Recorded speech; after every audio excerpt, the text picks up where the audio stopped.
At 3:07 in the morning, your body may be sending a warning you never hear. Your breathing changes.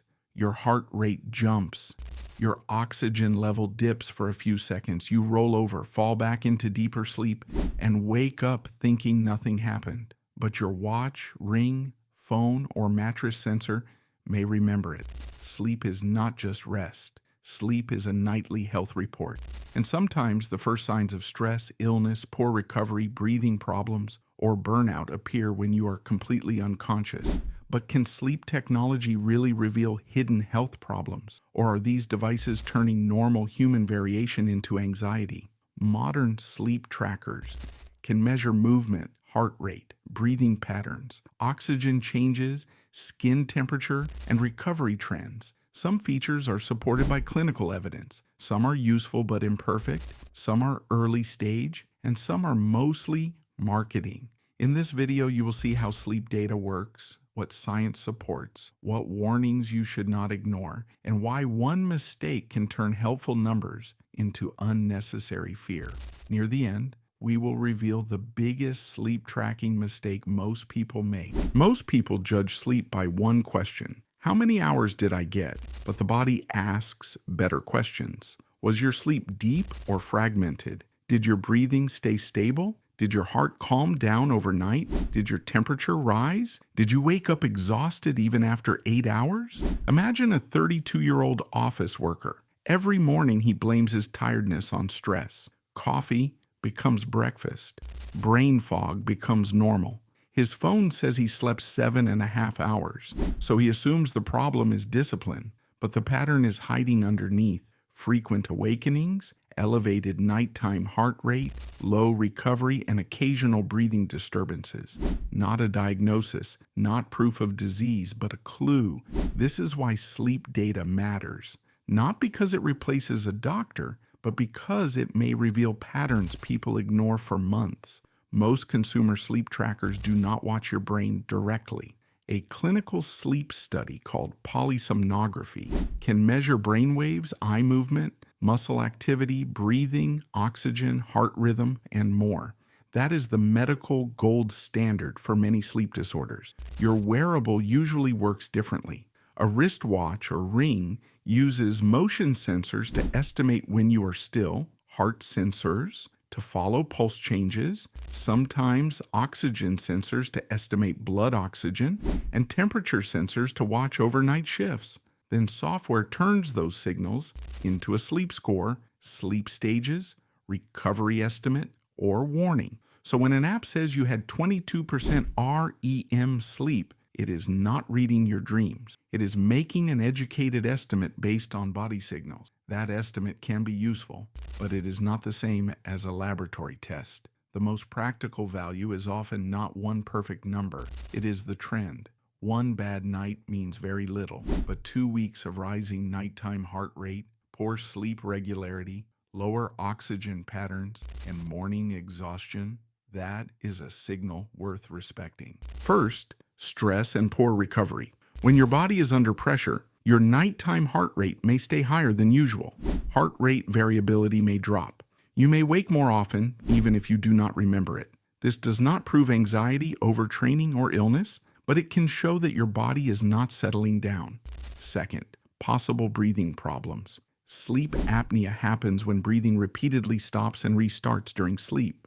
Common warning signs include loud snoring, gasping, choking, breathing pauses, and daytime sleepiness. Some newer devices can flag breathing disturbances or possible sleep apnea risk. That can be helpful, especially for people who would never visit a sleep clinic on their own.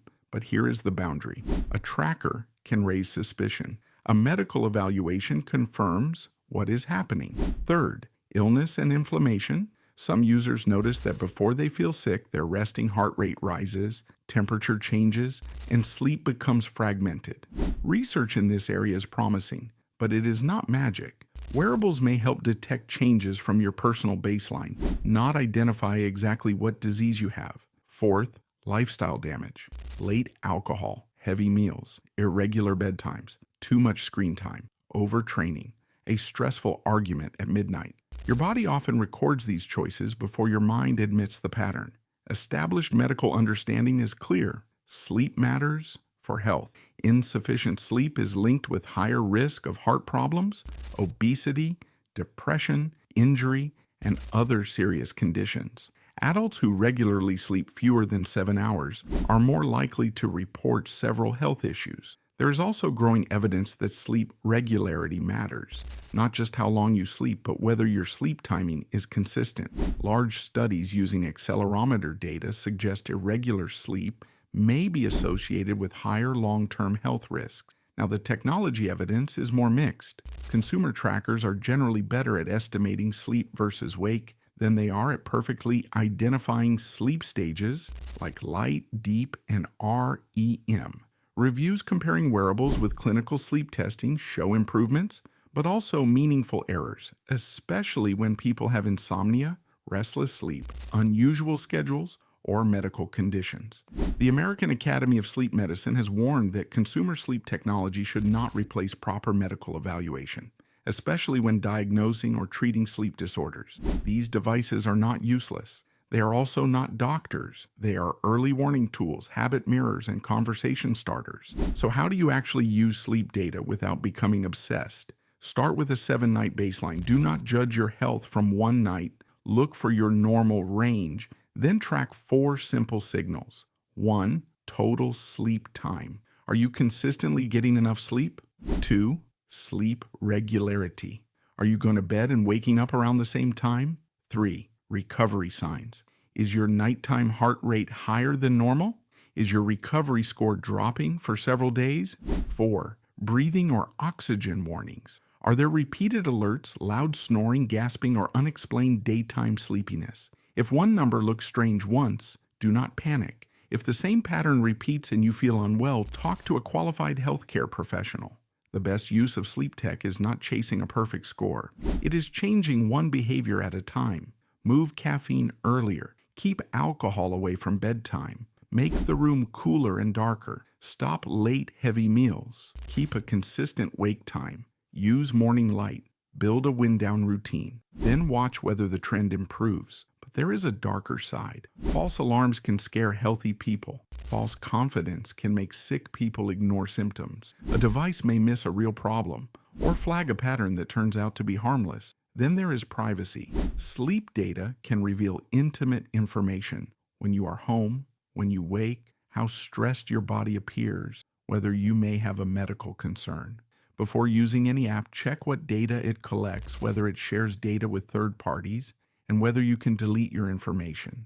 Another risk is orthosomnia, an unhealthy obsession with perfect sleep data. A person checks the score, sees a low number, becomes anxious, sleeps worse the next night, and enters a loop where the tracker becomes part of the problem. This is why your morning experience still matters. Do you feel alert? Are you functioning well? Are you falling asleep during the day? Are symptoms getting worse? Your body is not a spreadsheet, and a sleep score is not a diagnosis. The future will go far beyond sleep scores. AI health assistants may compare sleep, heart rhythm, glucose, stress, exercise, medication timing, and symptoms. Smart beds may adjust temperature automatically. Remote care systems may help doctors monitor patients at home after surgery or during chronic illness. Hospitals may use continuous data to spot risk earlier. Who owns the data? Can algorithms explain their warnings? Will people without expensive devices be left behind? Will companies sell peace of mind or create dependence? The most realistic future is not AI replacing doctors. It is AI helping people notice problems sooner and helping doctors see patterns between appointments. Every night, your body tells a story written in breath, pulse, movement, temperature, and recovery. For most of human history, that story disappeared by morning. Now, small sensors can capture pieces of it. A sleep tracker can show you a pattern. It can warn you that something changed. It can help you build better habits. It can even push you to ask a doctor the question you were avoiding. But it cannot understand your whole life. It cannot feel your symptoms. It cannot replace medical care. This video is for educational purposes only and should not replace advice from a qualified healthcare professional. The future of health may not begin inside a hospital. It may begin quietly, on a wrist, beside a bed, inside a phone, with a signal your body was already sending. But understanding is what helps protect the morning.